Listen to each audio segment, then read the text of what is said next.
আয়াত 10 قال قائل منهم لا تقتلوا يوسف وألقوه في غيابة الجب يلتقطه بعض السيارة إن كنتم فاعلين অনুবাদ তাদের মধ্যে একজন বলল তোমরা ইউসুফকে হত্যা করো না এবং যদি কিছু করতেই চাও তবে তাকে কোনো কূপের গভীরে নিক্ষেপ করো যাত্রীদলের কেউ তাকে তুলে নিয়ে যাবে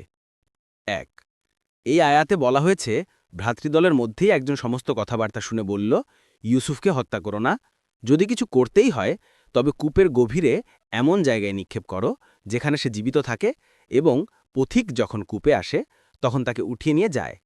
এভাবে একদিকে তোমাদের উদ্দেশ্য পূর্ণ হয়ে যাবে এবং অপরদিকে তাকে নিয়ে তোমাদেরকে কোনো দূরদেশে যেতে হবে না কোনো কাফেলা আসবে তারা স্বয়ং তাকে সাথে করে দূরদূরান্তে পৌঁছে দেবে কারো কারো মতে এই অভিমত প্রকাশকারী সম্পর্কেই পরে উল্লেখ করা হয়েছে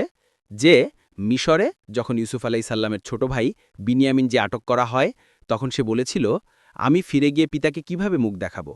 তাই আমি কেনানে ফিরে যাব না তবারি কুর্তুবী